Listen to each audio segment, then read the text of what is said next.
All right. It is 6:01. Calling to order. Technology Commission for Wednesday, August 23rd.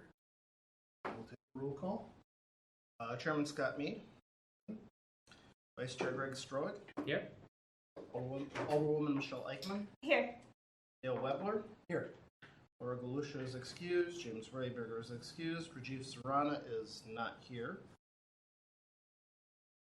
Andrew Pelkey. Here. John Farney. Here. Jaspreet Kaur is not here. And myself. Okay. I'd like to welcome the Pelkey at this time to the Technology Commission. Thank you. As is our custom, we should do the pledge. You're right. Let's do the pledge. Sorry. I pledge allegiance to the flag of the United States of America and to the republic for which it stands, one nation, under God, indivisible, with liberty and justice for all. Now we'll welcome. As is our tradition, we typically go around the table and share a little bit of our backgrounds so you understand where everybody's sort of coming from, yourself included. So with that in mind, Dale? Hi, Dale Webler. I've been on the commission for 15 years, something like that. Close to 50. So I'm a graybeard. IT background, 48 plus years. I joined the IT commission because I was curious about what kind of technology was going on at City Hall. I have a compliance background, so I thought, yeah, take a look and see what kind of standards we can do about making them happen. Andy Pelkey, new guy. I have my background is software development. Spent years working for Northwestern Mutual. Then I went into consulting. I've been consulting for 30 years. I'm now retired. So, John Farney, I've been on the commission for 7 years, I believe, right around there, 6 or 7 years. Work at Caterpillar in cybersecurity. And I worked with Jim actually many, many years ago at the Journal Sentinel. oh, So right. when I walked in and he got the new position, it's like, hey, I got his old position. When was that? 2004 or 5. Yeah. Yeah. All right. Now that building's been torn down. Yeah. I'm Greg Stroig, and I've been on the commission for 20 some odd years, so long time. Lived in Franklin since 1993, and I have until recently been working for Fujifilm Medical Systems, which is or Fujifilm Healthcare USA, which is a company focused on software development for the medical imaging field. So I'm trying to decide whether I'm going to retire or I'm going to continue on into something else. Just at that inflection point of where it may make sense to retire or may not. I'm Scott Mead. I've been on the Technology Commission for 20 plus. Definitely. When we first started out, we were challenged with, there's a number of different challenges. It's been an interesting journey if you sort of take a look at where we started, where we've come all this time. There's a lot of different changes. Sort of a dedicated director of technology, which we never really had prior to. I work at BMO Financial Group, in charge of application perimeter security. Challenging. What we were discussing is it's interesting to sort of bring that perspective to the city of. So. Michelle Eichmann, Alderwoman, District 2. I have been on the commission about a year and a half now. Former Mayor Wilson has me. Enjoy being on it, learning lots, definitely. Andy knows me well. I'm a woman. And I appreciate, I mean, gosh, hearing all the years the volunteers and the dedication you've all given. Thank you. I'm Jim Metelsky. I'm the Director of IT. I've been here since February of 2016. It's amazing how time has flown on it. Prior to that, I worked over at Saputo, which no one ever heard of it, but Franklin's now heard of it, as they now moved their corporate office for the United States from Lincolnshire over here to Franklin. Prior to that, I worked at the Milwaukee Journal-Sentinel and U.S. Bank and Deluxe Data Systems as well. My focus primarily has been in the past on networking and infrastructure on it. That's probably where my greatest strengths are, which works well for Franklin. Quite often I put the dual hat on where not only am I the director and manager of the department, but I also have to turn around and walk into the server room and get at the console and get up close and personal with a lot of the technology on it. I'm trying to hand off that baton, but it's been difficult over the course of years. One of the things we'll be talking about tonight is budget, and that's about as interesting as it gets here in Franklin. That it's the only place I've ever worked at where it takes 6 solid months to turn around and pass a budget. In private and public companies, they spend about a month and a half turning around, including U.S. Bank, turning around and doing a budget. I understand things are done differently in government, but the budgetary process that we have here, in my opinion, is very belabored, to put it nicely on it, and I just don't understand why it takes so much time to turn around and go through the budget, particularly when you do a 5-year budget and a lot of what you're proposing has already been in the 5-year budget and you already see it again on it. So we are looking at streamlining the budget process a little bit with the new administration, since we lost our director of administration at the beginning of this year, and we also lost a director of finance also at the beginning of this year. Needless to say, trying to find the right people to put this budget together has been difficult. They have fortunately gone to former directors of finance to garner a lot of really good information on how to do it, but I realize, there's an uphill battle trying to figure out how to put a $65 million budget for city together. It's an incredible beast, especially when you see the whole thing printed out in its entirety for it. It is a complicated process, but it is also a process that I think has plenty of areas noted for improvement on it. We will be looking at a few slides tonight that I was not allowed to show under previous Director of Administration. I was given direct orders that I could show only current year and the previous year for the baseline, and 2 technology commission members that are not here tonight literally wanted to know what the historical slides were for it, and I had to admit, no, I was told I could not communicate those to anybody. So I'm pleased to say, now that we have a new administration in place, that I am more free to turn around and share information. Before, some of that information was unfortunately filtered. So it should be a little interesting. Is that even legal? Yes, it is legal. Okay. I mean, for them to tell you to not put information out there that should be public, subject to an open records request, it should be able to show it. I could give you the raw data. What I'm showing you is the process. Okay. Just don't want to make it easy. So I can show you all the charts and such and give you all the numbers of it. But when you put it to a graph and you see the trends in the graph, which it just jumps out once you actually turn around and see it, and we'll hit on a few of those viewpoints. But governments love to do baseline budgeting, and most businesses don't do that nowadays. But I mean, even the federal government turns around and does it.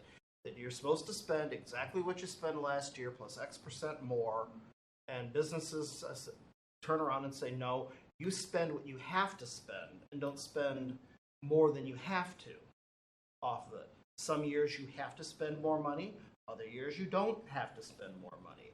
Otherwise, you get people turning around and spending money for no good valid reason other than I have to spend it or otherwise I'm not getting it next year off of it. And you get that in government all the time. So baseline budgeting is unfortunately an evil that is well entrenched within the government budgeting process for it. This IT department does, we conform to trying to keep the toe on the line of it, but you will see ups and downs, peaks and valleys as we turn around and do different spends throughout the year. But even with that, the trends that we'll show are very, very, very apparent on it. We also have to realize that we have been having to deal with, depending on whose numbers you go with, since 2019, between 19 and 21% inflation.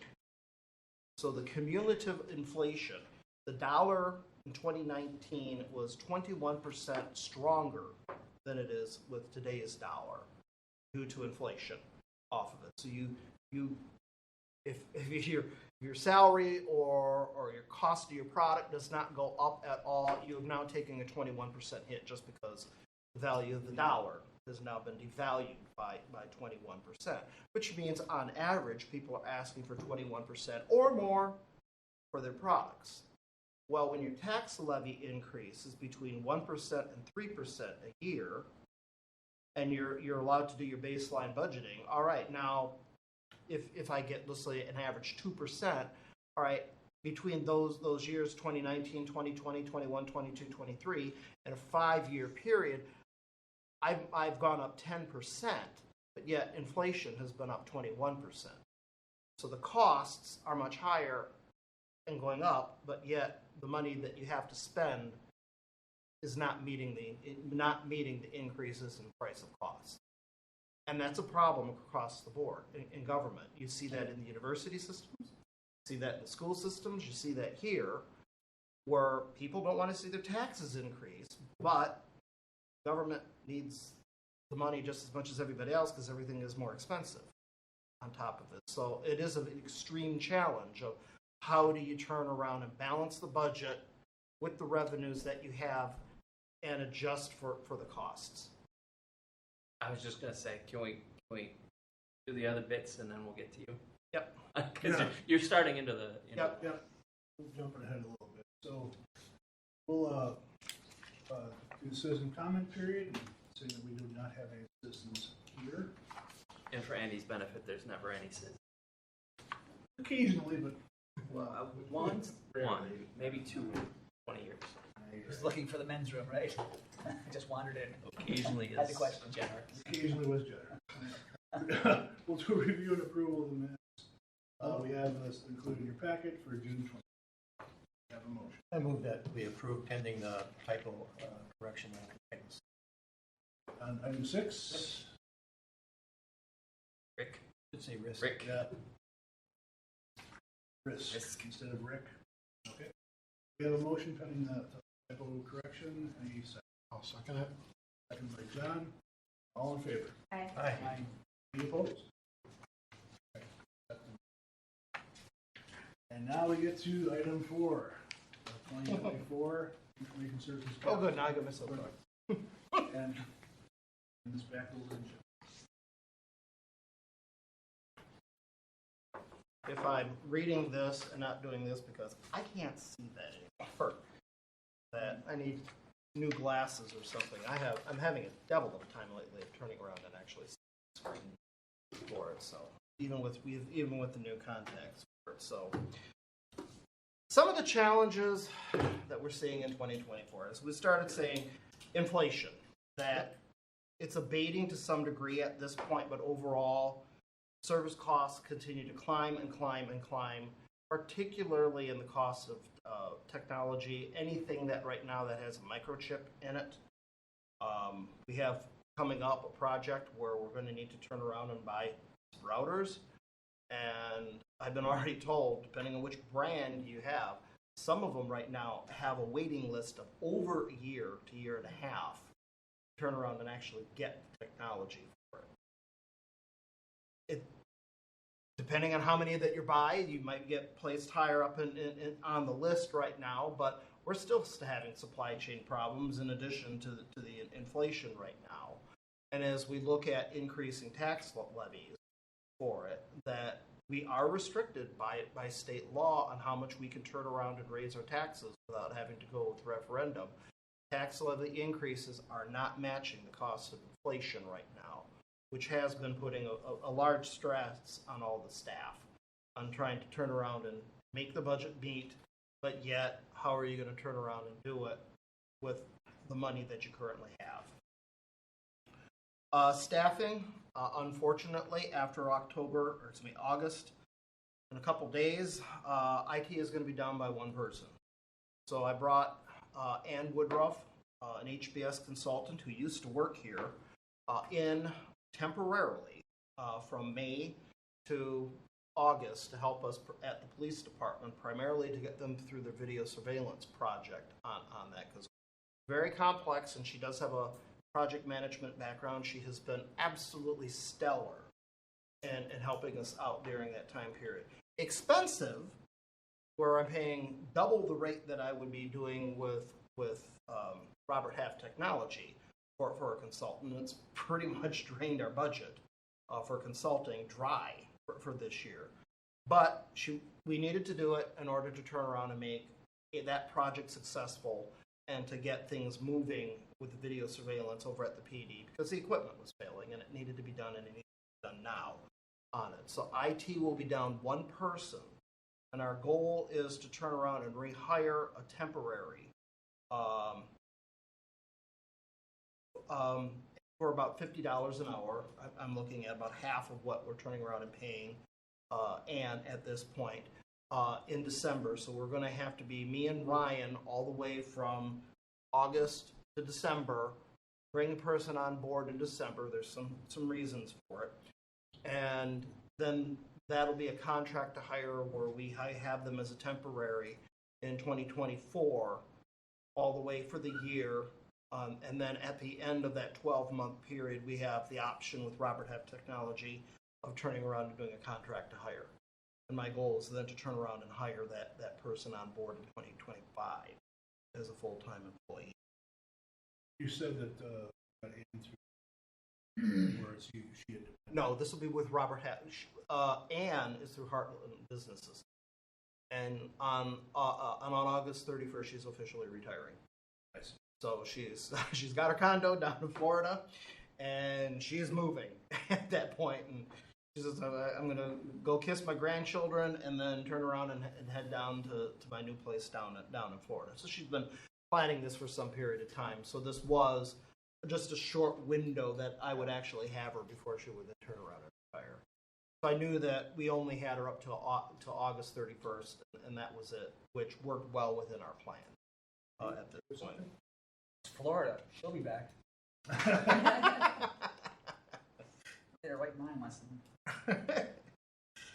So, like I said, we are looking at doing an FTE and bringing them on in 2025. Heartland, if we contracted with Heartland, in their contract, we have a non-compete agreement with them, so we cannot hire any of their contractors. So that was always the problem with having Heartland employees as contractors for a period of time. And this will now turn around and refill the position that was vacated by Mary Steinhardt back in March 31st. One of the big problems we're going to have to do now is going to be recruiting and retention. That this job for the help desk position is right now graded at a grade level 3. And because we deal with civil service positions, we have all these grade levels all the time, like we have within any government. That position right now, the people that are working the clerk's office at the front counter right now are a grade level 3. And this position requires a lot more technical experience than an average secretary position for it. It should minimally be a 4 or a 5. I tried under the previous administration to turn around and get that moved up, because the position that the job offer that we tried to give Mary was $6,000 to $8,000 less than what she was actually earning at Robert Half Technology. She was not going to accept $6,000 to $8,000 less than what she was currently employed at. That was a big mistake that they should have never hired her on if her salary, Robert Half, was that much higher than we were capable of paying out at that time. And the unfortunate position of the previous administration is salary is, the grade level is what it is. She can either take the position or she can just stay. And How did it get to a grade 3 to start with? Because you're right, a person in this position requires IT skills that you're not going to find. that's what was given originally by Human Resources and the Personnel Commission. That Human Resources looks through the grade levels. Now, we have to redo our grade levels, and we know that. That last time this was done was 2018. I might be off on that. No, it has to be earlier than that. 2014. It was done just before I started here. And even my salary was off. And I had to get Common Council and the consulting firm that helped, GovHR, that helped create the matrix of what all the grade levels were.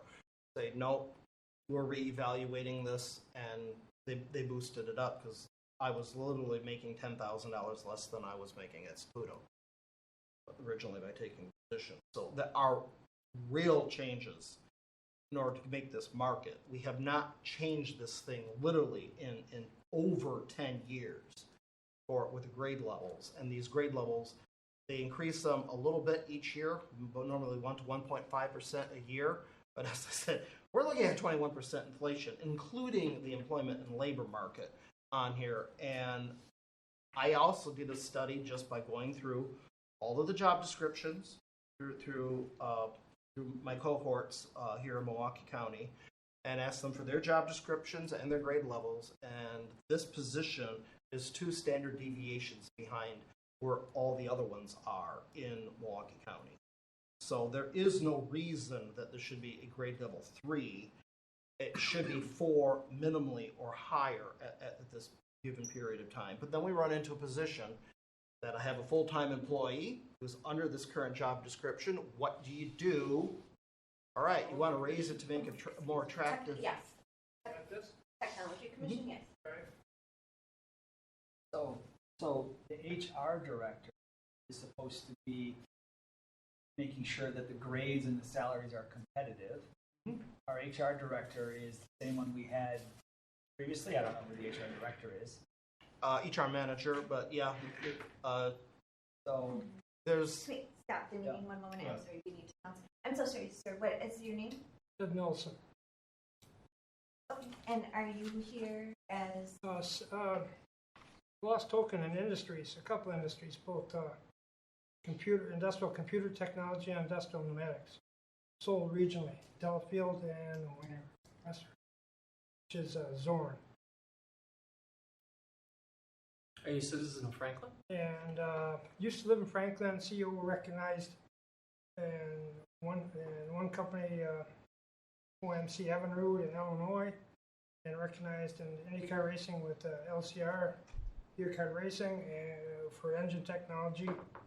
Gone through 3 doctorates to get to my first exclusive rotary engine technology.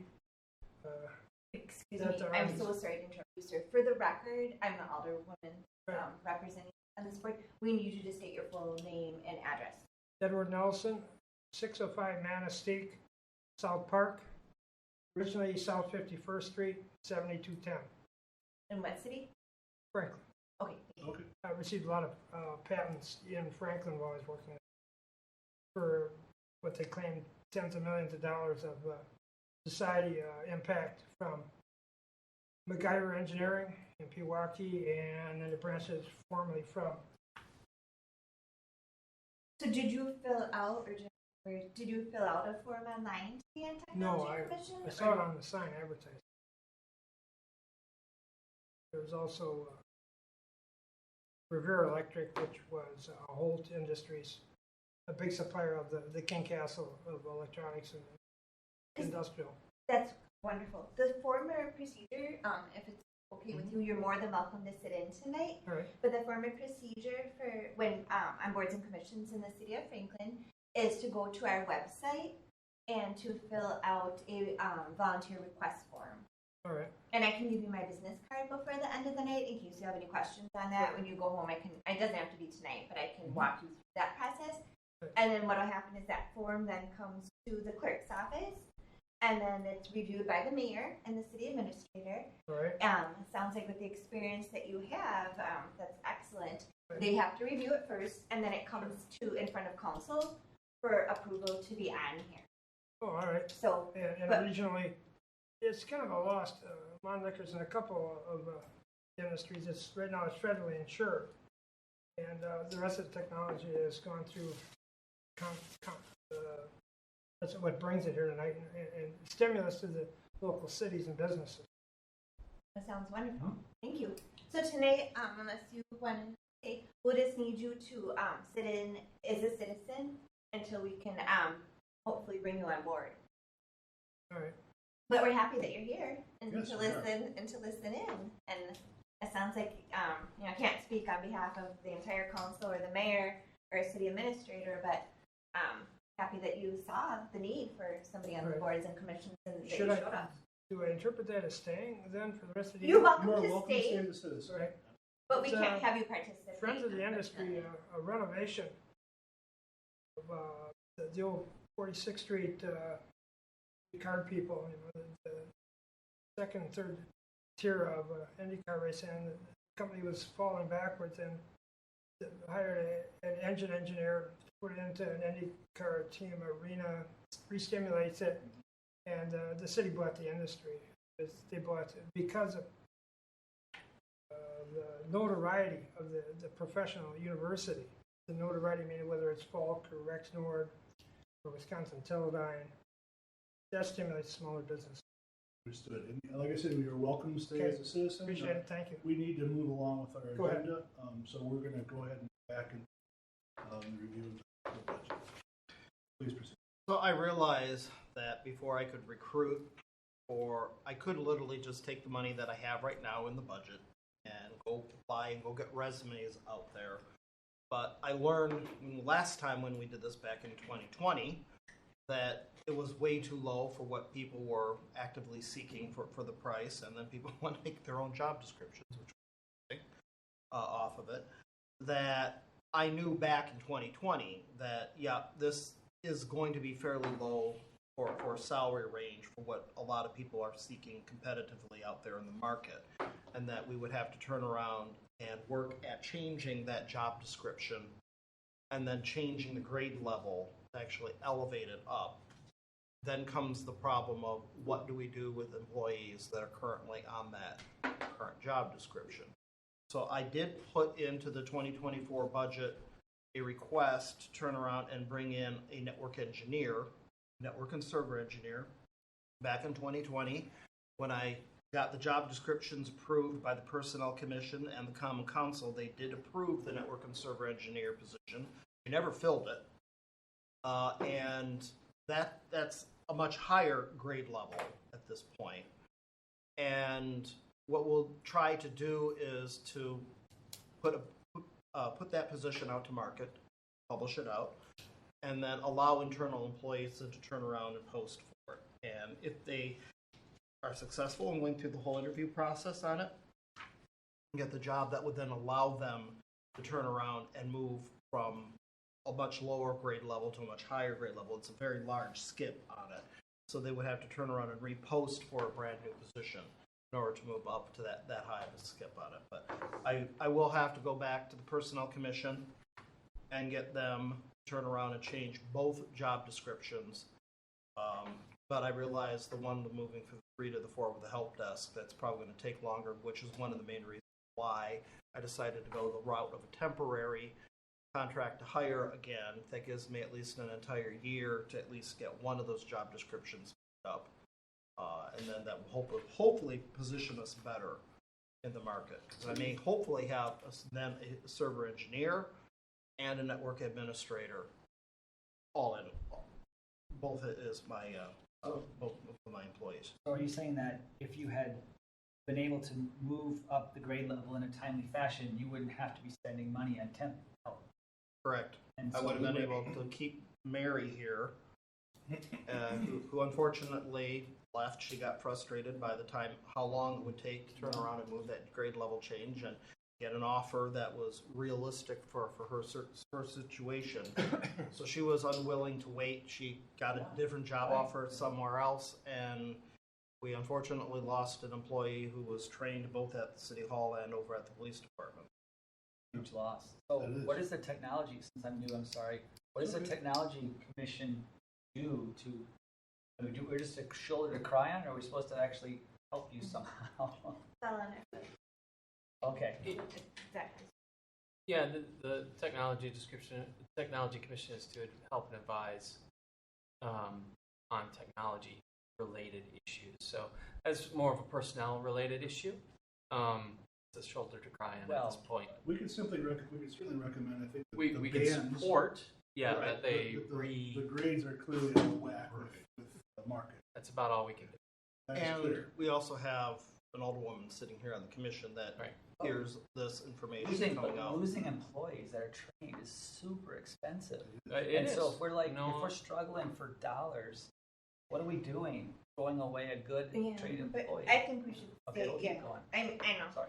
No, it's Technology okay, 'cause I know you well enough, Andy, and I think we should just stand fast, because some of us, Yeah, we're not. we can't be here all night. Jim, just one quick question. Is it your idea that the network and server engineer would offload some of the responsibilities technically Got you're it. doing today? Then I wouldn't be in the server room. Now, if I have to train, additionally, I'll have to train, maybe send a class to bring a help desk person up to a level of a server engineer who already is moving well towards that direction on his own accord with his own training for it. But the goal is eventually, yes, that I would then be taking all of those duties that I'm currently doing and then giving it permanently over to the network engineer. Makes total sense. Yeah, clearly staffing is the issue for there's also, you've also got major infrastructure projects. And it's rinse and repeat. We have been fighting this since 2016. Nothing's changed. In the time that I've been here, we fought with staffing with hard one. It just has not gotten better. I have one full-time employee. We made many improvements in that route, but still staffing continues to be a problem. I understand, yes, it's a tight labor market. Everyone has that issue at this point. Staffing is just something that is going to have to be dealt with and will be a challenge. And it's hit many departments here, as well as many. Michelle, I cannot hear you. Oh, I'm so sorry, and I said that's, technology is not the only department that, our Correct. planning department, so, which departments here. Yeah, I really love. If we take a look at some of the major infrastructure projects, one of the 4 projects I got handed over from Peggy Steno was turning around and trying to get our dark fiber infrastructure project going. So it's we're basically building a 36-mile fiber ring all the way through around the entire city that will then turn around and connect all of our offices. So instead of being reliant entirely and solely on Spectrum for internet connectivity, we will then be going with WiskNet over to it. This will be requiring major routing changes once it actually comes on board with it, because we're not going to be hub and spoke any longer with our routing topology. And right now we use static routes because we're small enough, but it'll require a dynamic routing protocol, and we're also implementing SD-WAN along with that. So SD-WAN will have redundant connectivities, so Spectrum will be the redundant connection. So if WiskNet ever goes down or we have a major fiber cut, it should be able to immediately route all traffic over the Spectrum line for it. So we will finally get the fault tolerance that we're actually looking for. Voice over IP phones will be replacing the on-premise phones in 2023. There may be a little carryover into 2024 from that project because we basically are flipping out 3 phone systems. Has it started yet? We're getting very close to actually choosing a vendor on it. So we have not started it officially yet, but I actually have, I talk about my director's notes, I actually have turned around and stopped the service agreement with Avaya. So we no longer have Avaya support at the end of August on our phone system. Which means We need to move like lightning to get phones in here and get off the Avaya and get onto a supported cloud-based phone platform. This obviously is all being undertaken with staffing issues. We will be flipping out firewalls as part of that, and in 2024, we're going to have to do penetration testing. Whenever you flip out your firewalls, you better do a penetration test. Sure, especially if you go to a different brand, just to make sure that you don't have any new vulnerabilities that have occurred. And then in February 2024, we will then have our CJIS audit with the FBI. Hopefully, it won't be on site again, but then all the stuff that we put in place with Rapid7 and the SAIM, they're going to be all over that as part of that audit. So I know in 2024, that audit is going to be very, very time intensive. Plus, if we're changing all of our fiber ring, they'll be looking at all that. All the diagrams have to be changed for it. So that will be a very major event for the IT department. I'm also looking at keeping a portfolio of vendors. That one of our strategic goals is to make sure that we have a collection of vendors that are giving us services, that we are not reliant on one single vendor for a vast majority of all of our infrastructure and services for it. And if anything could be learned from the sins of the past, I think we were way too dependent on Heartland and only Heartland for it. And they did not do a good job when they had full control of everything, of giving us the time and attention that we were needed. Unless they were being fed, they weren't paying attention to us, like most consulting companies do. So, Jim, when you say vendors, it's more around VARs, really, than vendors? VARs. Okay. VARs and vendors. Okay. It's technically both. Because nowadays you have cloud-based services, which that could easily be construed as a vendor. What do we have in 2023 for projects? We have 16 ongoing projects that my plates are spinning right now. Are all of these then expected to carry over? I hope not. Is that why you're listing here? I'm listening here because some of it very well may carry over into 2024. I'd like to put it to bed, and dead things don't attack. But I realize with staffing, it is what it is, and only so much can be done at one time. There's probably, I'd say, a 50% chance that some of the stuff would carry over into next year on it, and I can probably point to projects that are more likely to go ahead and carry over. First, we're flipping out all of our photocopiers that are up for expiration. We signed with HP copiers through James Imaging System, and with that, we're also going to be getting HP Wolf for security on it. So all of our photocopiers and a good majority of our printers are going to be now secured with HP Wolf. We're looking at putting in new phones, voice over IP phone system replacement, which is now going to be a cloud-based service off of it. I'm looking heavily at RingCentral. There's other vendors that are also vying for this at this point. It's a pretty good three-way tie. It looks like at this point a lot of it has to do with data retention on how much they're able to turn around and save text messaging, email messages, video conferencing. Some of the stuff, a good example would be text messages in the system. If we do a full UCS and you'd allow text messaging in it, that's considered a government record.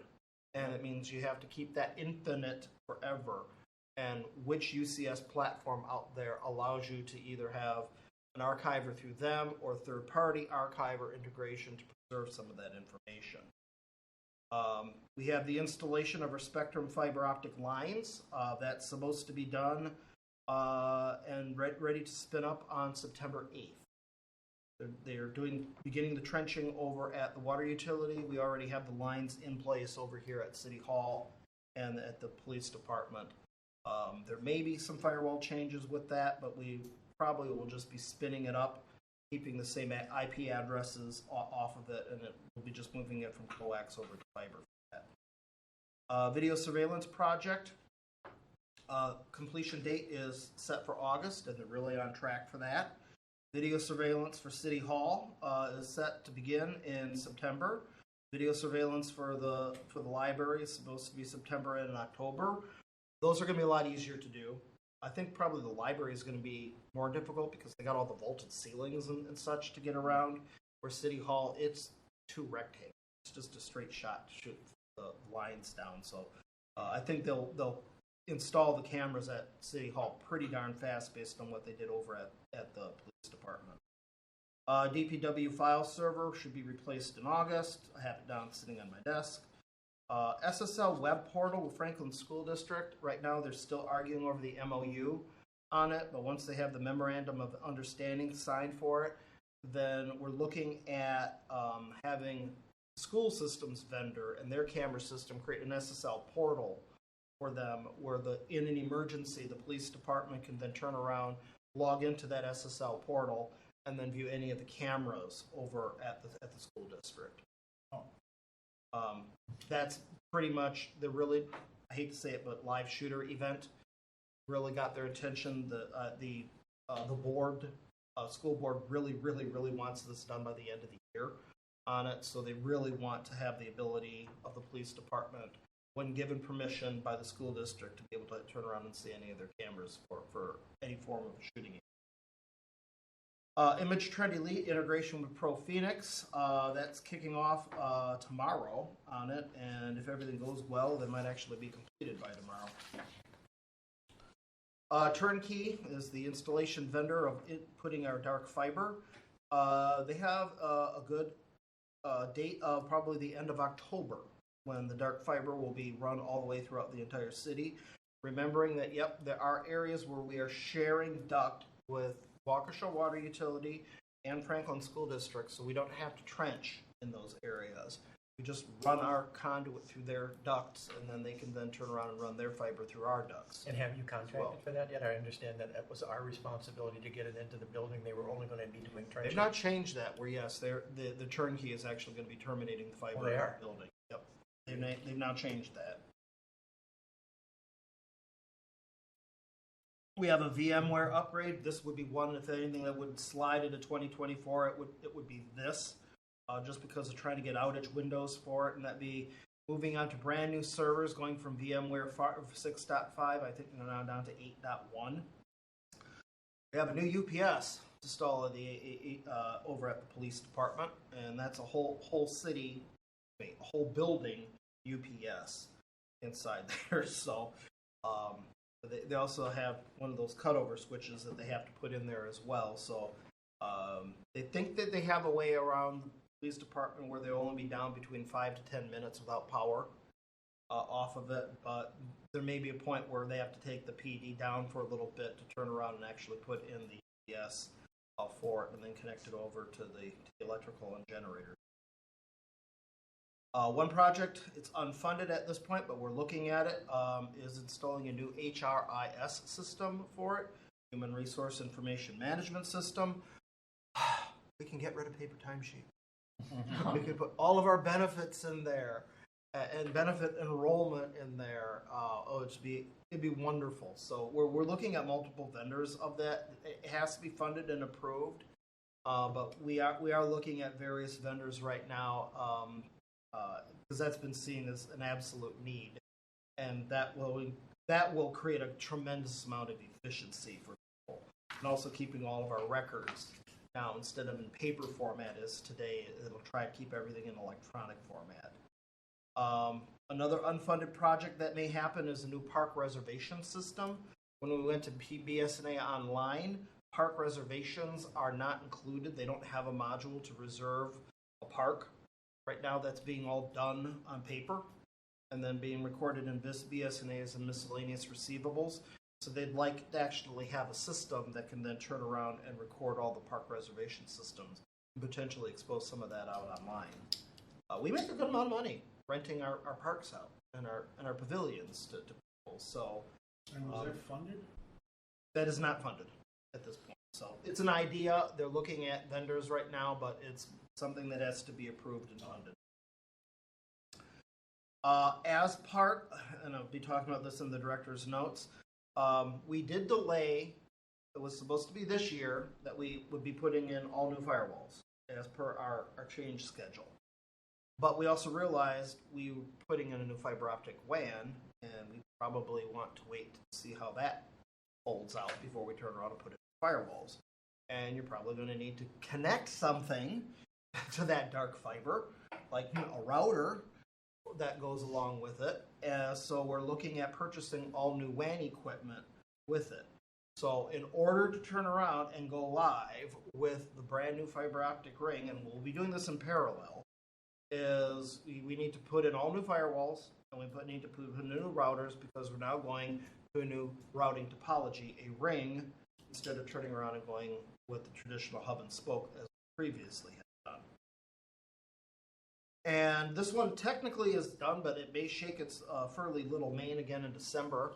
We moved all of our stuff from our old tax collection software, GCS, which is on-premise, all of our property tax records, and we now moved it over to the Milwaukee Land Nav portal, along with all the other municipalities throughout all of Milwaukee. And that went live on 7/31. And they had exactly 1 day to turn around and use it before they then closed the books for the year and then sent all the closed tax receipts over to Milwaukee County, because they are the payee of last resorts for uncollected property taxes. They won't be using the system again until December for it, so that's where it may shake its little furly mane. But all the stuff now is actually over in Milwaukee County's cloud, and GCS technically is no longer being. Just a quick question on number 12. Mm-hmm. Just going back for a minute to number 12, I didn't quite understand your comment about the 5 to 10 minute cutover. What was that related to? Oh, there's I keep forgetting the name of the switch. Is it relay switch of Transfer switch, thank you. There's a transfer switch that transfers you from line power to UPS power on it, and when they replace the UPS, they normally like to replace the transfer switch as well. Transfer switch is as old as the UPS on it. Well, when you replace the transfer switch on it, you have to take the power down in order to turn around and do that. Because there's nothing converting you from line power to UPS load or generator power on that. So they think they got some ways that they can get around that at this point, but we're talking about pretty good juice, a good amount of amps going through that doggone thing. Okay, So thanks. they will need to take it down for a period of time to replace the transfer switch. Jim, the whole emergency system with the county, that whole thing that went south, it's not on the list, right? It's going. Because it's done. Is it done, or is it? We are in support and maintenance phase of that project.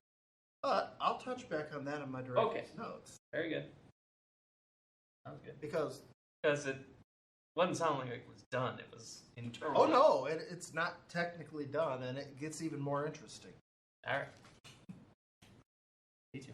All right, so 2024 anticipated projects. What I turn around and actually put in for capital requests.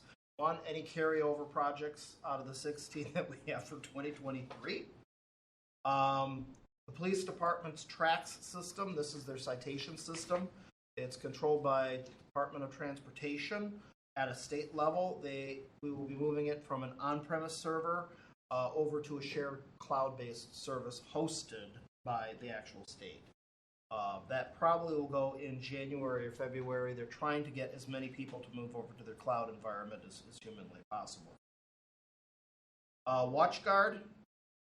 WatchGuard is the in-squad video surveillance systems in all of the cars. They are introducing a new camera. We're at right now the M400 series. We're bringing in an M500 series squad cameras, and they are insisting, because Motorola runs this, that you can't use the old server, which is Windows-based. You have to use the new server, which is Linux-based off of it, and you have to run it on SQL 2019 on Linux as well. I'm not jumping up and down for joy on that for it. So there's an argument whether we'll be going with the M500 squad cameras next year or not. The police department really wants the newer squad cameras because it's much higher definition for it, and soon you'll be able, planned obsolescence, on the M400, but either we do it in 2024 or 2025, sooner or later we're going to have to upgrade the WatchGuard server or go to a completely different vendor if we don't want to go with Linux. Who's supporting the Linux? We will, because do you guys have this as an appliance? Do you? Can I just put this as a VMware virtual appliance on it? And it's like, nope, we don't do that. The main reasons they're using Kubernetes behind the scenes on it and Docker with it. And they're using some of the components also for another product that they have that they're pushing out via the web. And that's the platform that they turned around and built it on, because they said Windows doesn't work with Docker, and we want that cross-platform capability for between our different products. So they built this around Docker. And I told them, well, you built this on a platform that is not supported by a whole lot of police department at this point in time. You are now forcing the police department, IT department, to turn around and support Linux, which means now you have another competency to add to your job description that you have to turn around and know. I call that you're creating our IT problems and solving our IT problems. And that's Motorola. No, well, yeah, okay. That's that vendor. Why are we choosing that vendor? Because we already have enough units in existing squad cars that turning around and ripping all of that equipment out and then going with a different vendor would be prohibitively expensive. And you also have terabytes of data, around 21 terabytes worth of data of old video footage. Some of it has to be preserved, some of it doesn't have to be preserved and be carried over. But we have a lot of video data right now on the existing system that we need to be converted and ported. Well, and those higher-res cameras are going to increase your storage. And it gets worse too, because our 3PAR is also getting end of life. Yeah, it sounds like you're trading out risks. You know, so you go with Motorola, now you solve that problem, but you created a new problem, right? Because now you don't have any support in-house for this. You're going to have to go outside for the support at $125 to $250 an hour, right? Mm-hmm. I know, I was jumping up and down for joy when I turned around and heard, guess what? This is Linux and it's based on CentOS. And I said, well, do you have one that isn't open source? Can you actually put this on Red Hat or a commercial-based Linux so that I actually can go to a vendor and actually get support on it? Yeah. I can't get support for CentOS, Mm-hmm. even if I wanted to pay for it. Well, that's coming. I got a better idea.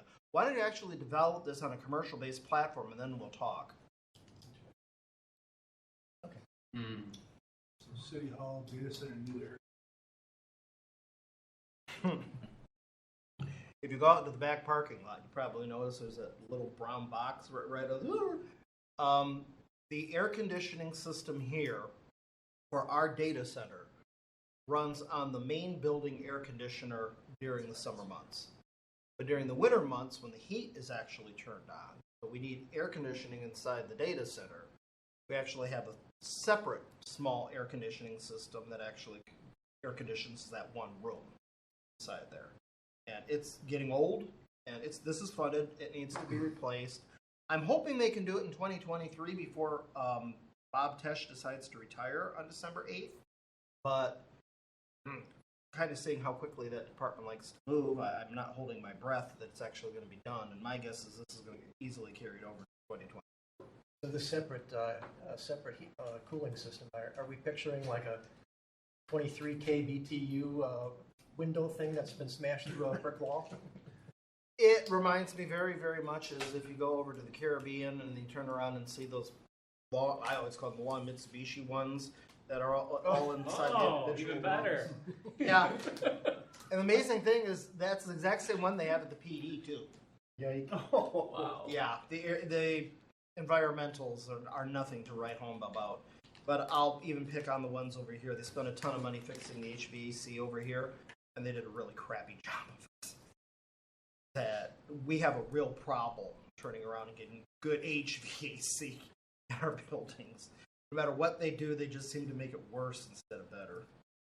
So, to some degree, I may just kind of like wait for the new guard to change, and then hopefully we get a new facilities manager that really knows HVAC inside and out, and will kind of like reevaluate what they're doing right now, because I'm not exactly keen on what they're doing.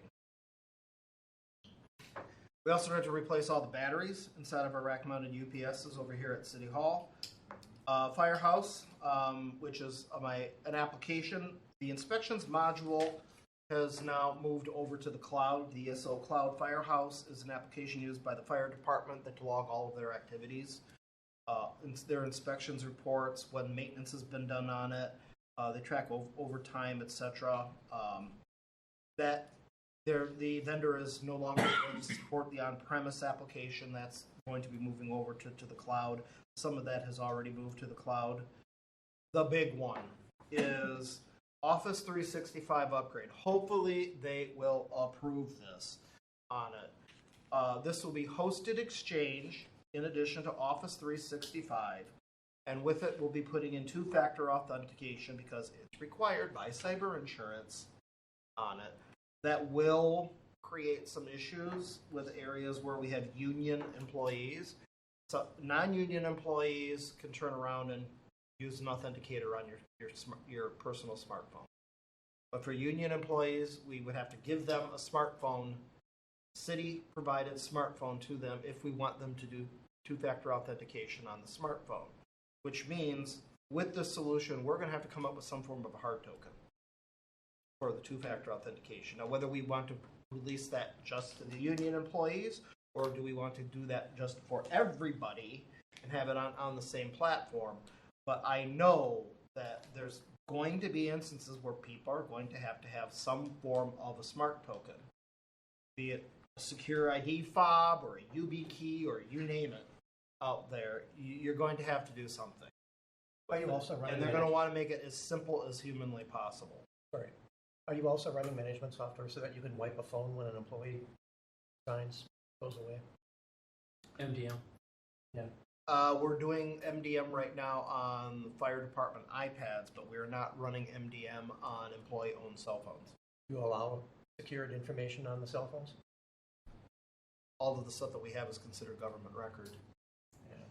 Right now it's email, where they're running email on their cell phone via Outlook Web Access. Something I All email is considered government record on it, so technically speaking, it's not a trade secret. So if they do leave the organization, they have it. It's not the end of the world.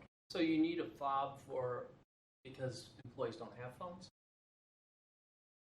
For getting into, every time they want to get into email, we have to make sure that it's used for two-factor authentication because there's so many cyber attacks So out there going via email at this point that they say if you're going with a cloud-based email service understood. on it, you have to have two-factor authentication just to keep the Chinese out of it.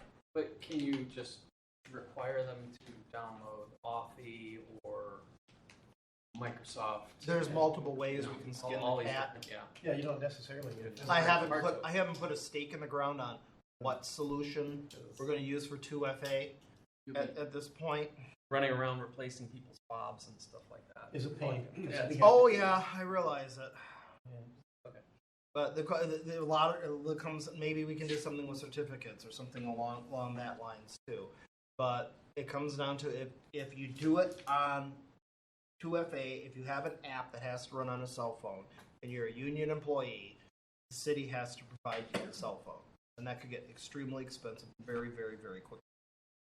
And I'm quite sure they don't want to carry, especially a police officer, a phone around with them just to turn around and authenticate. Now the thing is whatever we choose for 2FA, there's other applications like ProPhoenix that also should be secured with 2FA. What we decide to do with 2FA is probably going to be used in other applications, just with the exception of email. Now the big challenge of this project, we're on Exchange, you're going to love this, Exchange 2010 on-premise. Everyone's known about it for a long time.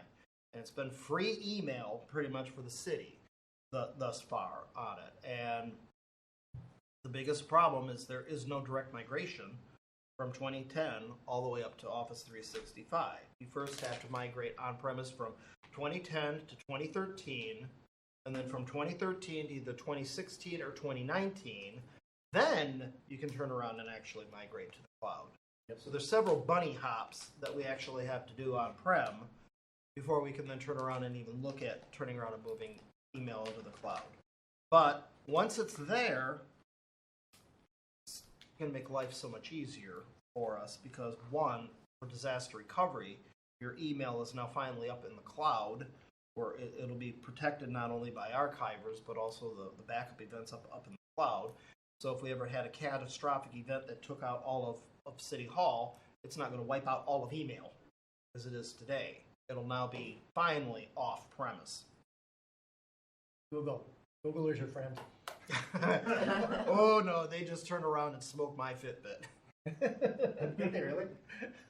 They bricked it. They came up with an update, and now I can get only an hour and a half worth of charge on a thing that's supposed to have like 12 days worth of Definitely not a charge. handshake deal. So another one, Windows 12 rollout.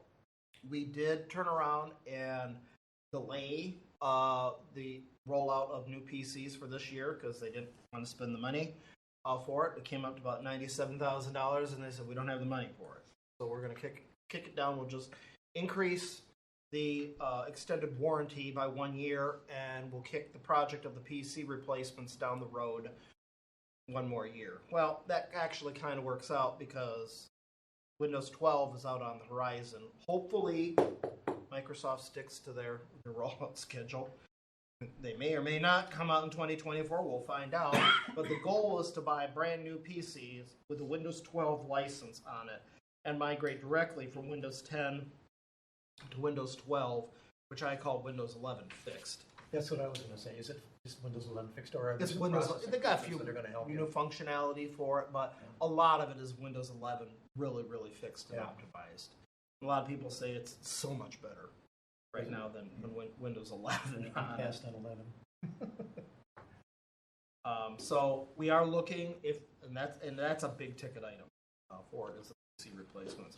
Another one, again, here we see it again, document management system. Replace our file piles on a file server with it. The interesting one with this is this also includes document scanning for the engineering department. That we can take all of the documents, we estimate it's about 1.5 million pages worth of documents being stored in engineering right now. Blueprints, paper documents, technical schematics, agendas, etc., that are all in folders down there.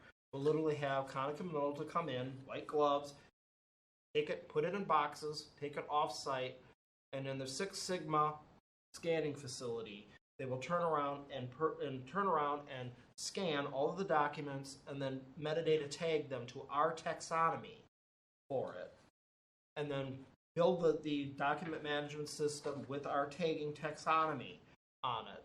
And it'll guarantee that things are now going to be searchable correctly. And also, unlike Oak Creek, when they did this with interns, that you don't have the pages upside down or inside out or completely and totally mislabeled on the wrong thing. And then once they're done with it, they'll turn around and actually take the documents and bring them back and put it into the original spot base again. It's about $21,000 to 1.5 million pages, which I thought was actually a pretty darn good price. Yep. And they do the work to digitize it, or They do the work to all digitize it. Professionally scan it on the professional scanners, digitize it, and put it into our document management system. so I've seen this before on previous budget requests. Yeah, Is for the this last a 6 can years. that's just getting kicked down the road. They never funded it. Yeah, and it just dies the death of 1,000 budget. Normally, it never makes it. It normally does not make it past the mayoral budget, where it normally dies. But we've seen this over and over again, and I keep regurgitating the same business case. You have a slide that says wish list. All right, so the capital outlay requests in details. Out of capital, not operations, just capital. Priority number 1, like we have every year, is unexpected hardware, and this is the standard $12,000 that we have every single year. Priority number 2 is PC replacements and upgrades to Windows 12. Year 1, this is a 3-year replacement. We're doing the vast majority of them year 1. Last time we did this, we did about, it was supposed to be 1/3, 1/3, 1/3, but it was still even more heavier year 1 than it was in year 3. on it. But here it's very heavy year one. It'll be a new computer or laptop with a docking station, and then 2 monitors. Because the monitors are extremely old as well for it. How old are the UPSs? We actually replaced the batteries.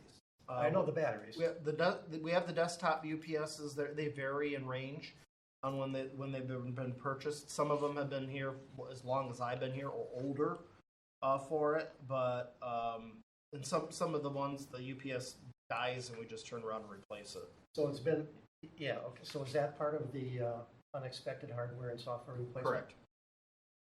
Yeah, because it's been my experience that when the UPSs get too old, they don't start up. That's true. And eventually, you'll notice it too. They won't start up, or it'll just sit here constantly beeping at you, and it won't shut up. Even when you replace the battery, Yeah. it just won't continue to take the load on it. Yeah. And that's when we turn around and replace the entire unit. But I have an account with Batteries Plus, and that's where we buy all of our batteries for that under account. Priority number 3, document management system. Very good price. This is a Konica Minolta solution of $71,835. It's about $50,000 for the building of the DMS and creating the taxonomy, getting things started, and then $21,320 for $1.5 million in scanning. And then years 3, 4, and 5 would be then taking on additional departments of 1.5 million pages.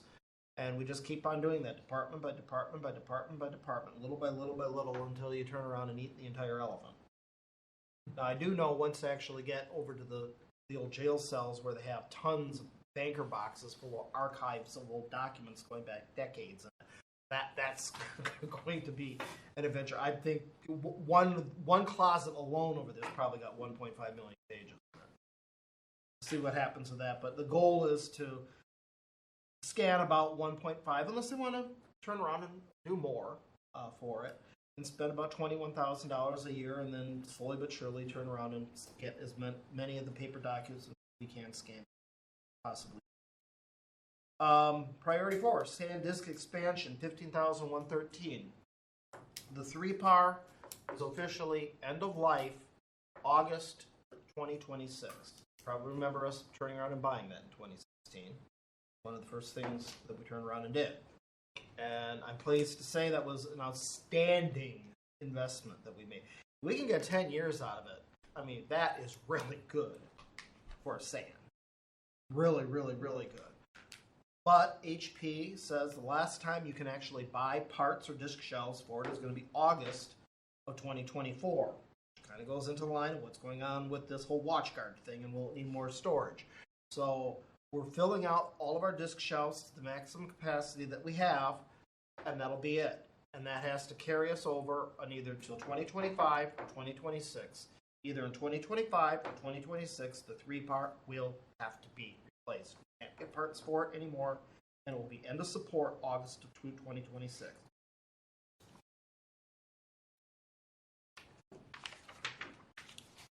Then for other department requests, so that I gave them iPad replacements for fire, DPW, and water, $11,713. Some HP printers, laser printers that are heavily used by a department. One of them is the election printer that'll also be HP Wolf compatible, $10,301. I'm looking at also ripping out all of the Ethernet cabling at Fire Station 1 and putting in brand new cabling. Why? Because it royally sucks. I'm tired of dealing with it. Who gets the 3 new iPads? Huh? It's just a comment on iPads going up in price exponentially. So, Yeah, well, yeah. Who gets 3 iPads? Well, they've been doing a really good job of them compared to what they were spending. Mm-hmm. And they get just the base model. They don't get the big, huge iPad Pro or anything. It's just the basic base model for them. Works perfectly fine. So it's between $300 and $500 for it. They were spending close to $15,000 for a Panasonic Toughbook. The police department was using it. They still use that at the police department at Whitefish Bay. And that iPad, they can take it into the field. They can bang it around. It's a consumable. Yeah. and they're really good at breaking things. I saw them take up an iPad and actually bend it in a full L between two girdings. How they accomplished it, I have no idea. Amazing things that didn't crack the screen. So we're replacing all the plant cabling over there and the video training center. Milwaukee County used to turn around and put in a Cisco Jabber video training center in every single fire department throughout all of Milwaukee County. Then in 2019, bless their crooked little hearts over there, they said, we're not going to support this anymore, and we're not going to replace it. You're off on your own. And the equipment just sat there. It's on the shelf, not turned on, doesn't work, I can't connect to anything. And then we had a pandemic, when you actually could have used the video conferencing, especially for training, and here the county isn't doing anything.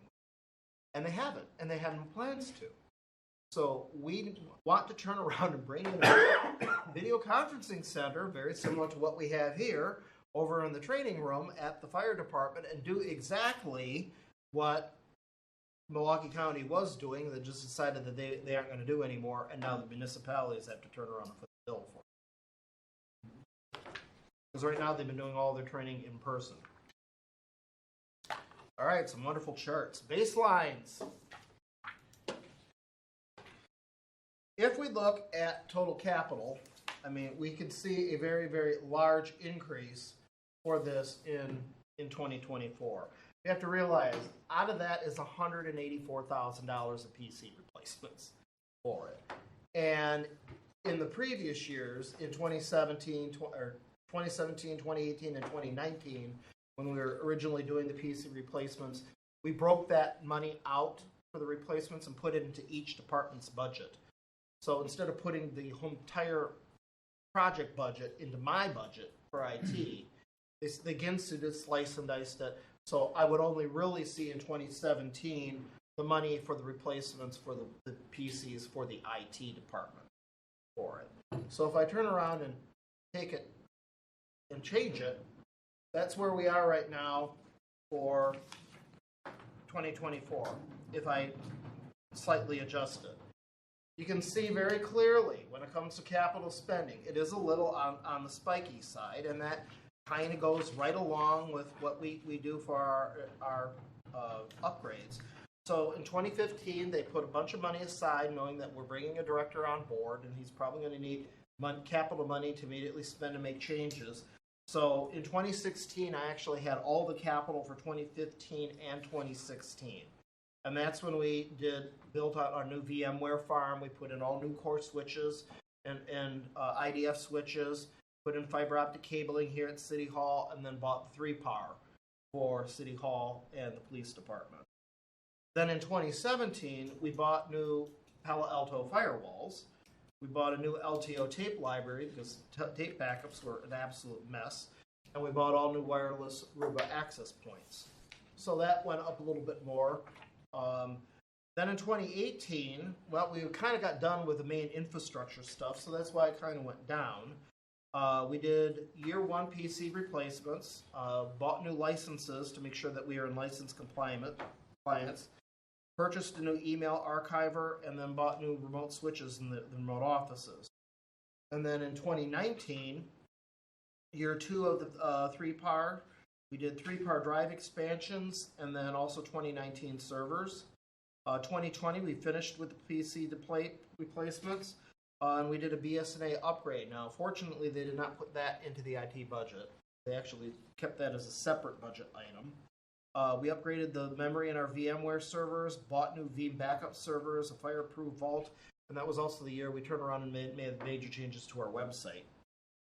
2021 was a lean year because we knew with the pandemic, the economy was not in good shape. We had no idea how things would rebound or not, so I created a very lean budget year and kind of did this as it's the Great Depression.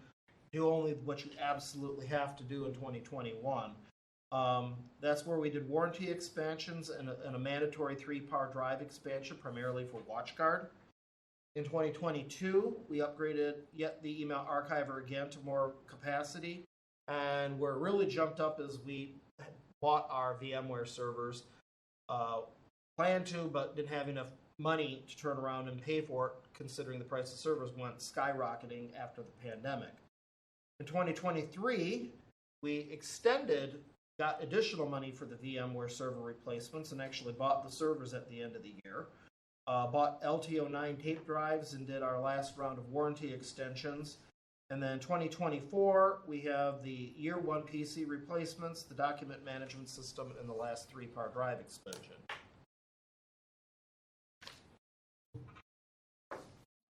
As you can clearly see from the adjusted baseline, though, even with all of the changes, we still are well below $150,000 spend for capital for the entire IT department for the entire city. I will say, for the record, if there is increased spending and going well above your baselines off of it, well above the 100, it's not coming from the IT department. That's other departments that are dramatically increasing the spending, particularly when you look at 2018, 2019, 2020, and 2021.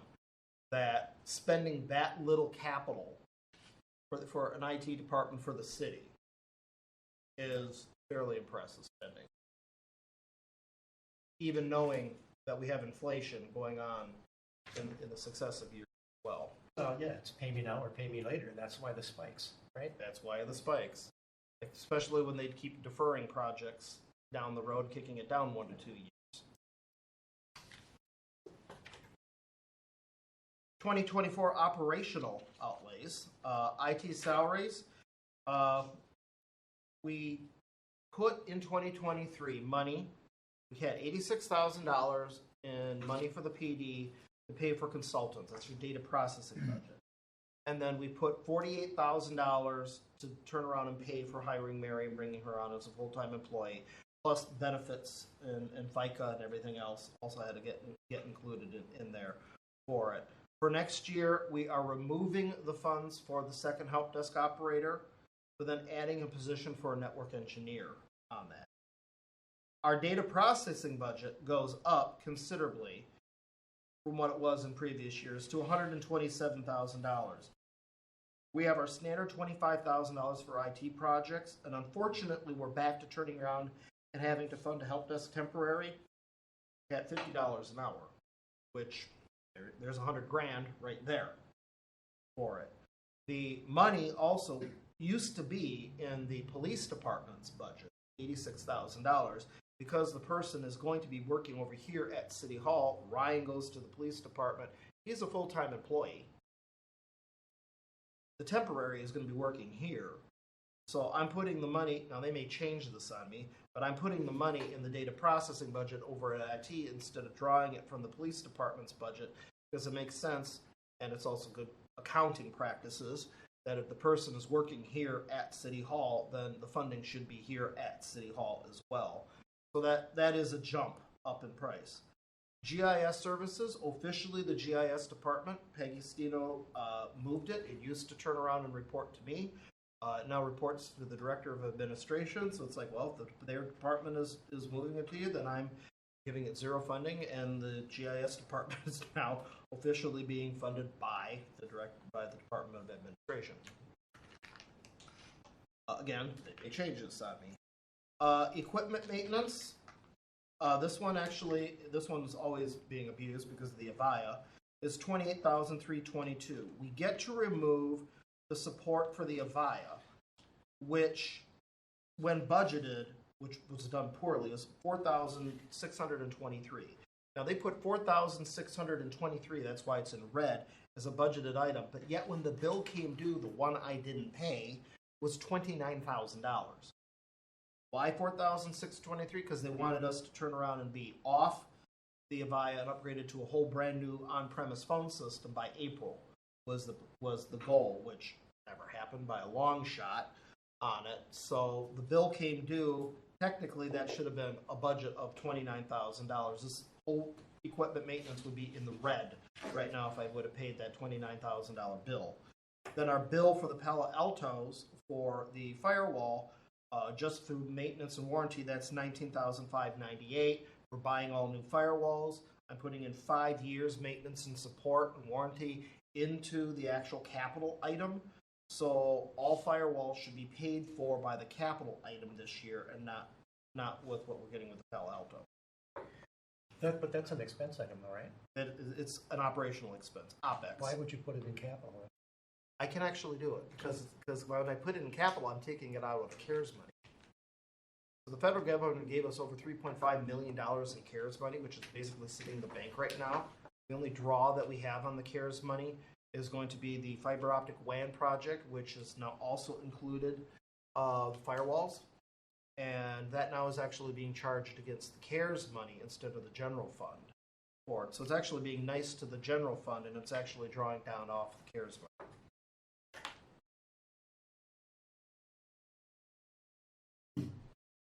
And this year, next year, we're going to be also adding the support for the video surveillance system.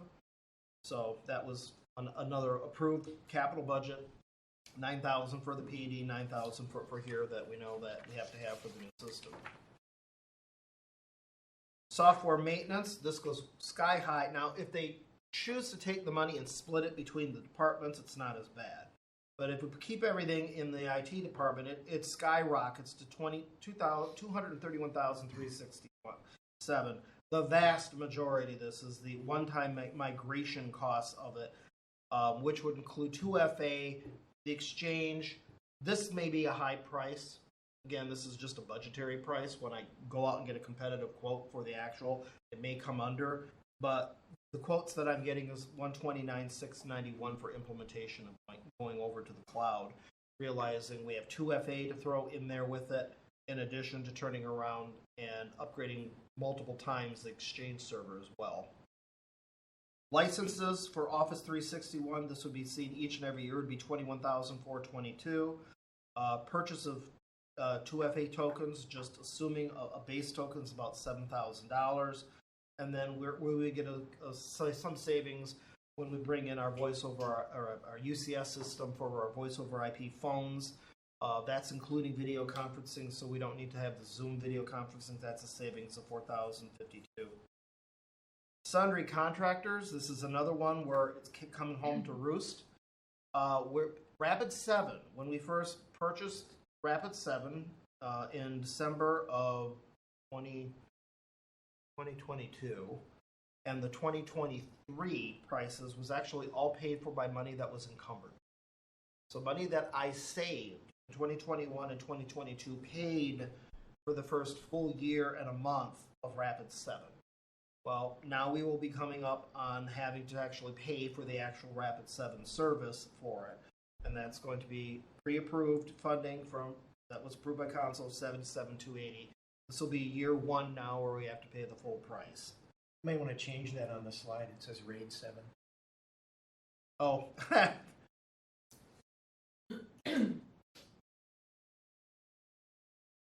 And then penetration testing, if it's similar to what we paid for last time, about $19,500 post firewall changes. And then the traditional office supplies, 200, operating supplies, 1,500, equipment supplies, 7,000, which includes backup tapes and UPS batteries. Data communication goes up slightly. We're bringing in Spectrum lines for backups, originally primary, but then backups. That's going to be $8,480 on it, but we get to get rid of our 2 coax modems. There is a gentleman's agreement that we've had a long time with the water department that we paid for 1 coax modem and they paid for the second one off of their budget, but now since Spectrum is going for water department's line off of it, that gentleman's agreement is kind of like null and void, so now we pay the full amount for the Spectrum connectivity for it instead of having some of it subsidized by water. Telephone, we estimate that voice over IP cloud is going to be about $51,346 in charges. We know we're going to save $29,000 on Avaya maintenance. All the analog telco lines we have is about $26,000 and about $18,400 for the FlexReach lines. So previously, our spends are going to be pretty close to what we're turning around and spending on the voice over IP cloud. Those were just split into different accounts for different departments. And then training and conferences is our standard $1,800 for our Pluralsight subscription. If we look at our operational baseline off of it, items to note, yes, data processing, going back to consultants, used to be worse when we were with Heartland, where it was $140,000 a year, then consistently around $135,000. We're at $127,000, which does include even the project budget for it. We did see a big dip down in 2022, 2023, when we were getting rid of consultants and then trying to turn around and bring in-house. PD,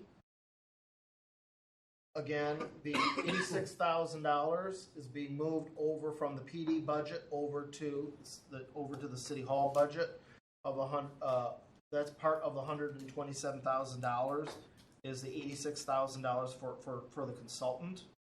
GIS is being removed from it, which is a savings about $114,000. Equipment maintenance. Again, we have a little bit of a cost reduction because of the Avaya and also going down with the Palo Alto. So that's going down to $28,322. Software maintenance, yep, that's the big one because of Office 365 on it and that huge implementation cost being absorbed by it. Sundry contractors skyrockets. The vast majority of that is coming in with the Rapid7. Of $77,000 of that, and then the rest of it. The big one would be the telephone going from $18,400 over to $52,073, and a lot of the telecom charges on that used to be split into other departments' budgets as well.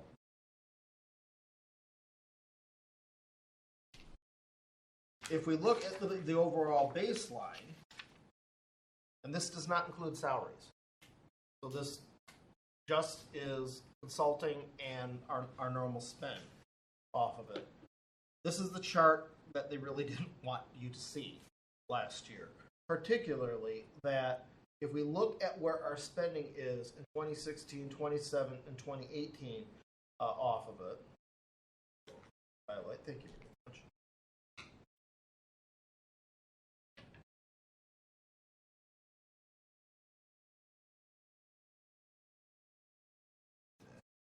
Screwed up.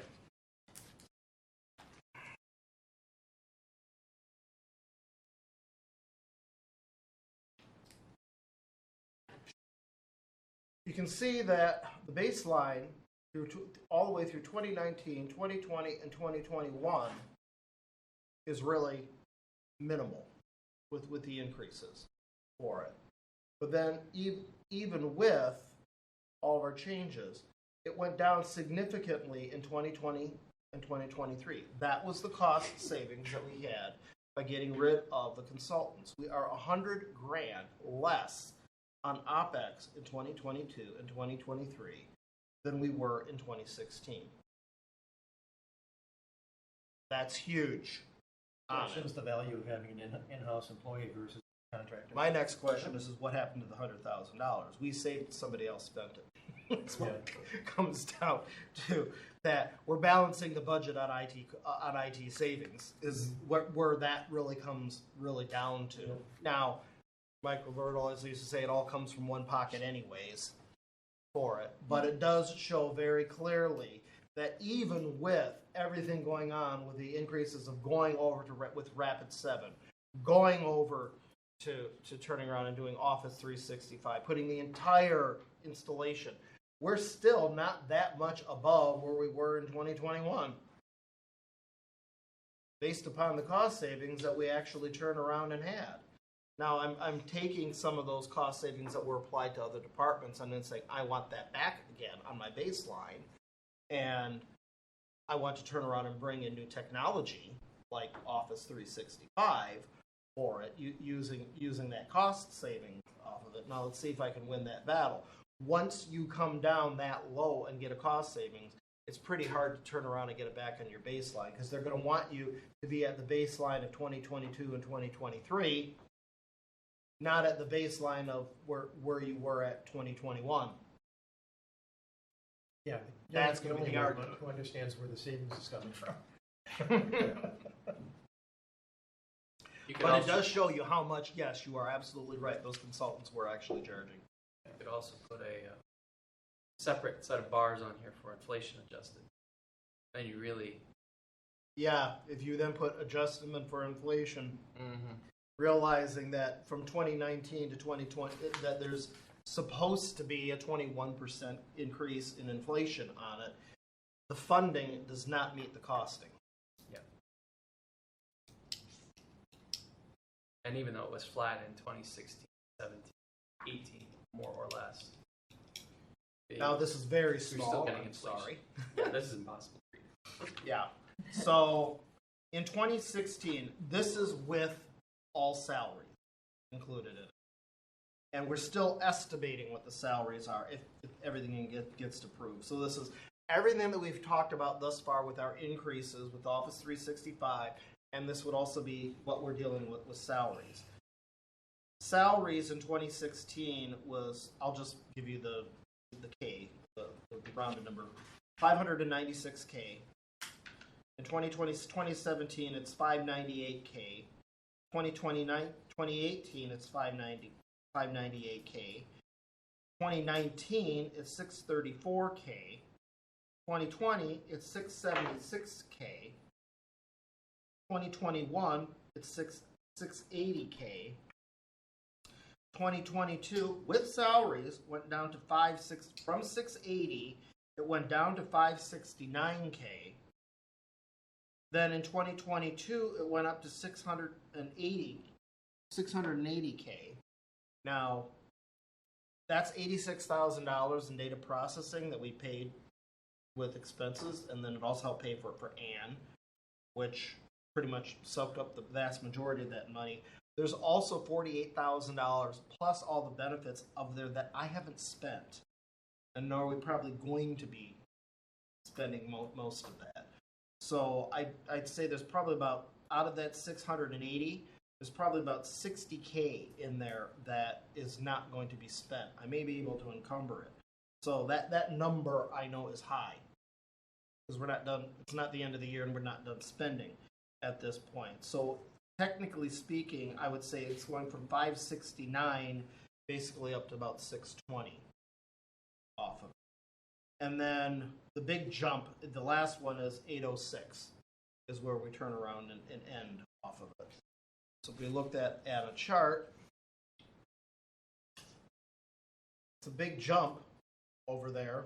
But again, I'm estimating what we're doing with consulting. We're going back to consultants, which is expensive. We got Office 365 in there. We've got all of the stuff that we're doing with the phones in there, and Rapid7 is in there. It's a jump off the charts off of it, but historically speaking, it's still not that bad along with the baseline of it. And even with salaries, you can see that yes, it dramatically went down in 2022 off of it, and we were below spending that what we were doing in 2016 and 2017. And that's assuming Cost that, savings. and that's assuming that you're not going to be at 50 staff, right? You're assuming you're filling your staff positions, paying your staff. Correct.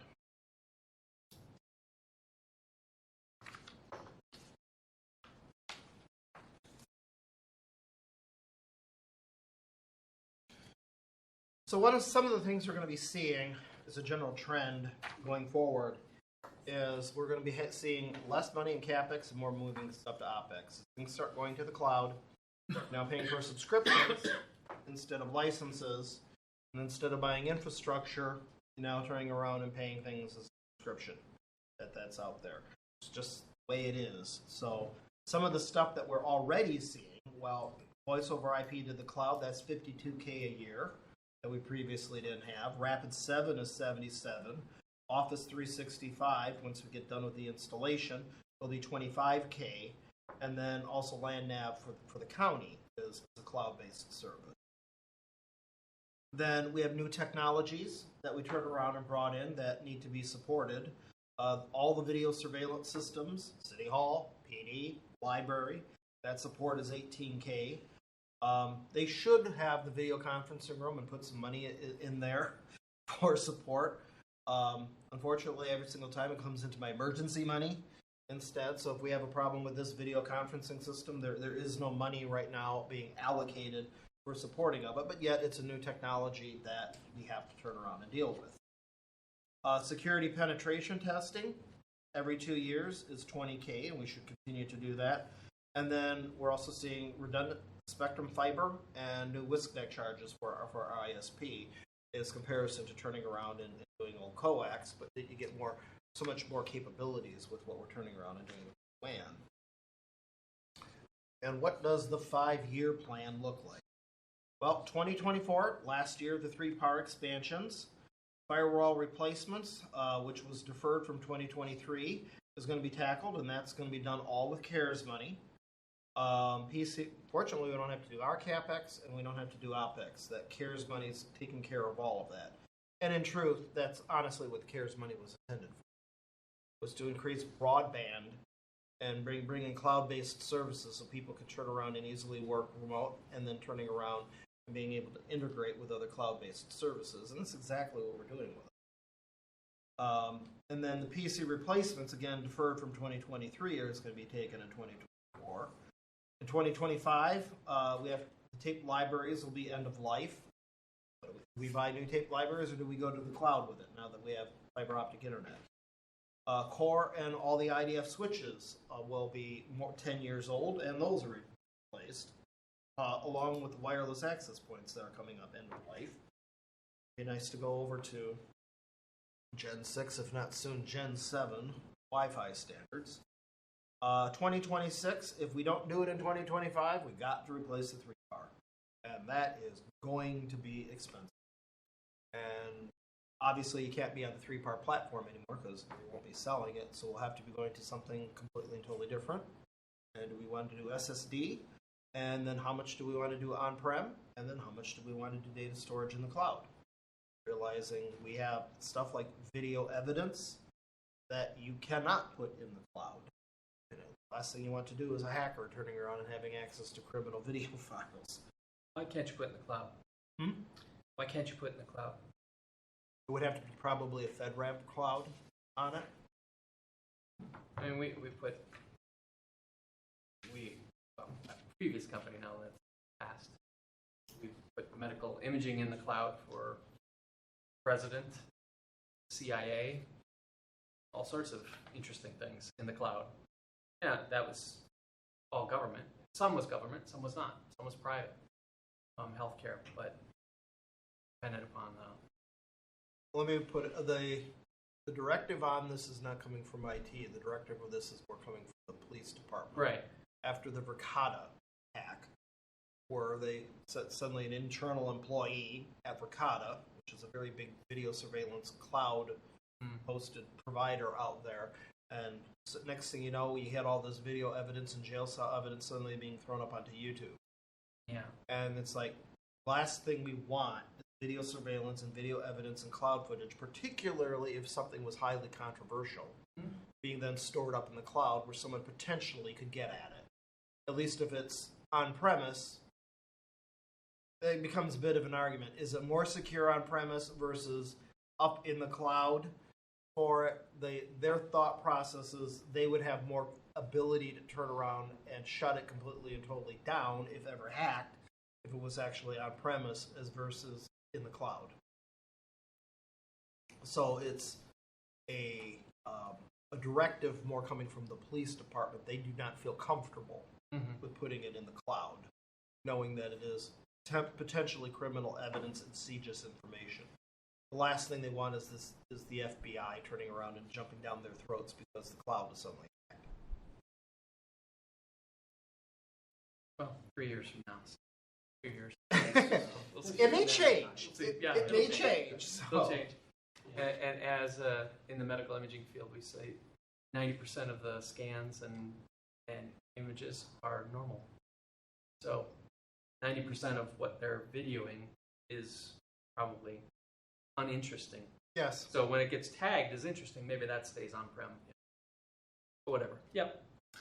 And then 2027, looking at more disaster co-location and the cloud now that we actually have an infrastructure that can actually turn around and handle it. If we move the 3 PAR probably to 2025, then technically you could turn around and move the DR stuff up to 2026 on it. And one could begin to argue, as more stuff moves to the cloud, are you not kind of doing DR anyways? As less and less is being kept on site and more is being kept into the cloud, then you actually have more resiliency for it. The real expense is actually exercising the testing of DR. It's not so much the cost of storing or having a hot site. It's all the labor-intensive efforts in making it happen. And our DR plan here, I'd see, after looking at Hawaii, for example, I'm looking at the phones and I'm looking at, here's all the lines for the emergency response center. I know they have a room dedicated for the emergency response center. They don't have any equipment. So step one is if we ever have any emergency, Lisa goes shopping would be literally step one of the emergency response plan.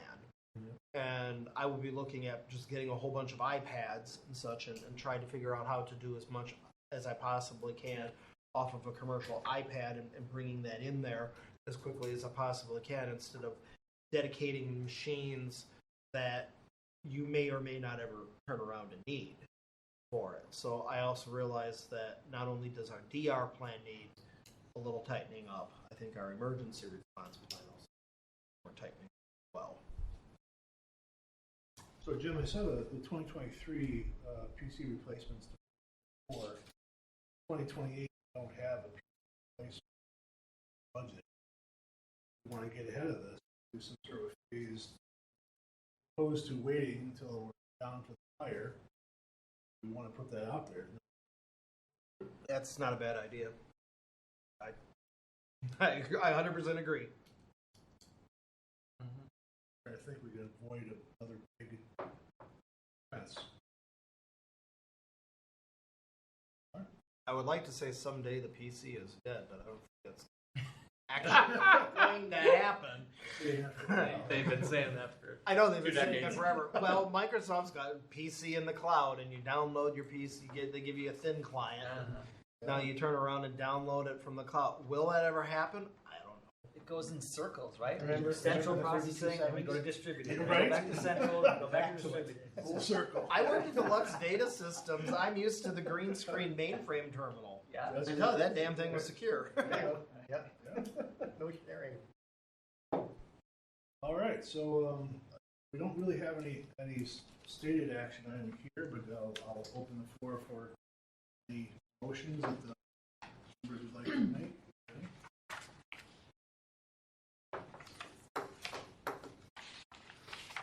Sorry, that was boring.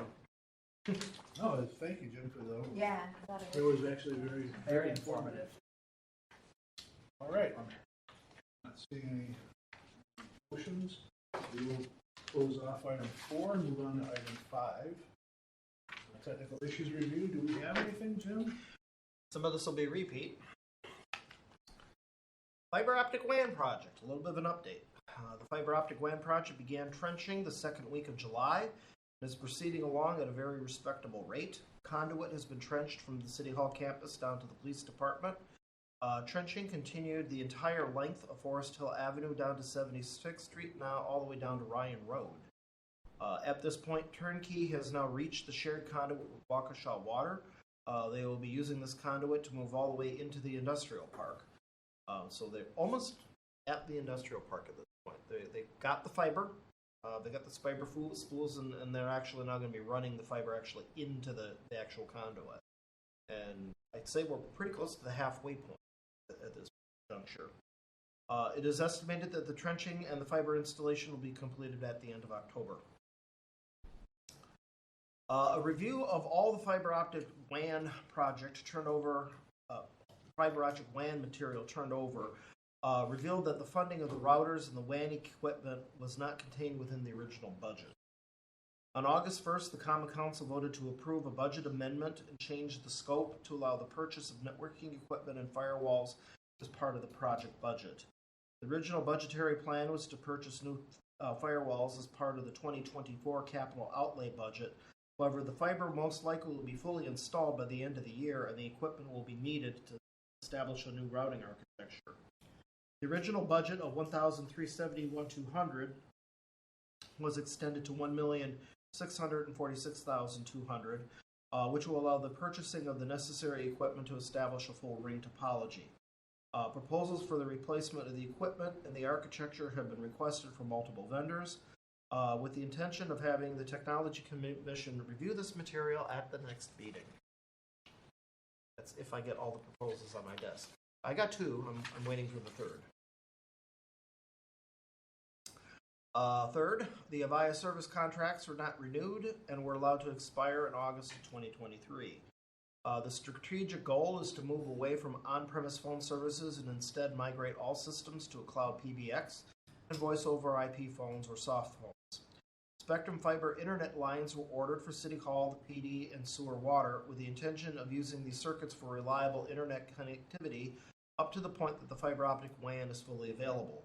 This will allow for the deployment of IP-based phones as a replacement for the Avaya prior to waiting for the WAN project to complete. The goal is to use the fiber spectrum circuits as backup circuits under an SD-WAN architecture, which will create ISP fault tolerance within the new routing architecture. City Hall has a strong need for reliable internet connectivity as GCS migrated on 7/31 to the Milwaukee County LandNav cloud as a shared service. Internet connectivity will be vital to the collection of property taxes in December now that the system is no longer located at City Hall. For the technology notes. And then moving on to notes of operation. ProPhoenix 2022 upgrade. ProPhoenix was upgraded to the 7.3 hotfix release. The hotfix was championed by Milwaukee County for multiple hotfixes that are essential for TELUS processing.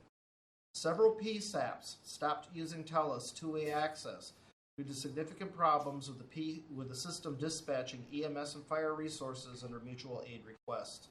In several cases, TELUS indicated that the resources were dispatched, but no one showed up at the emergencies. Nice. Wow. Nice. It is hoped that the new hotfix release will remediate these core problems, and the county will once again start fully using the system within all PSAP. Fire chiefs did have a powwow, and it wasn't pretty, and a lot of them put hell on earth and said, we are not using TELUS. We will give it to you for reporting, but we are not using this for any dispatching. About half the PSAPs turn around, and Franklin was an exception. We still used it all the way throughout. And we're one of the first on the 7.3 code, which they promise is supposed to have all the problems fixed in it. If it doesn't, there is a very good question if the fire chiefs will decide to abandon the system. Oh, Lord. Millions of dollars. It'll be interesting to see where the accountability lies.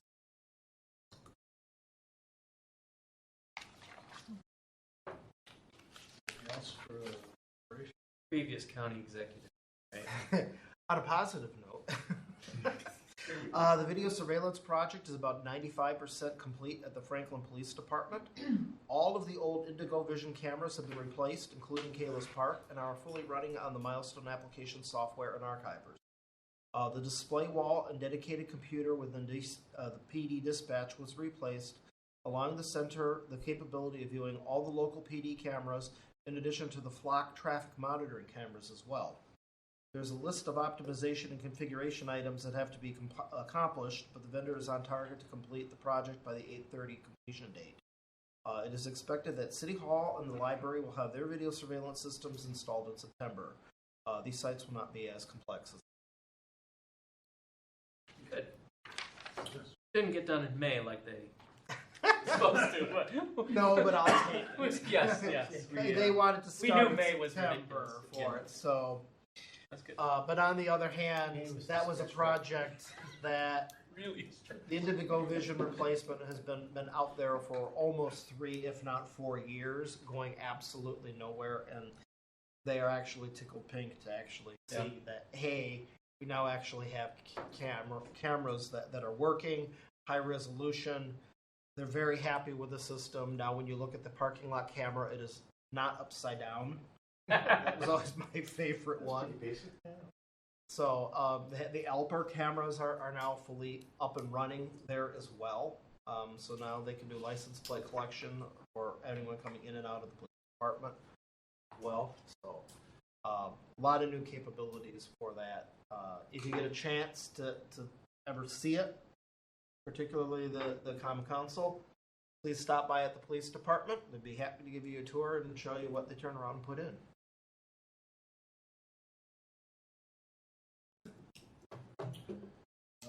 Item 7, we have some future agenda items here.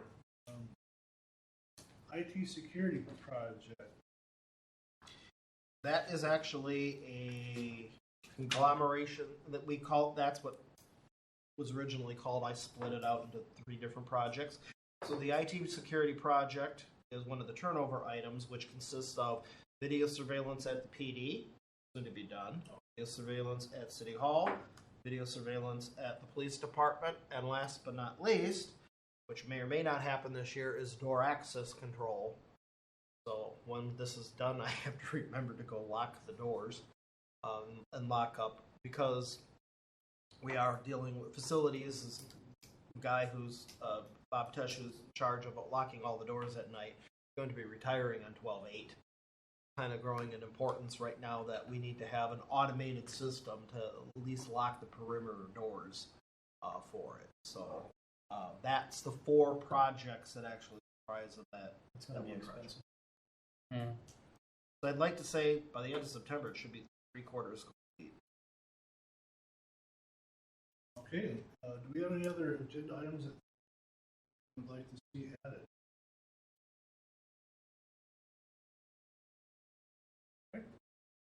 Psychiatric. Right. All right, we have our next meeting on the September 27th, Okay. 6 p.m. and open the floor for a motion to adjourn. I'll make the motion to adjourn. Second. Second. All in favor? Aye. Any opposed? We stand adjourned. I couldn't beat the alderman. She was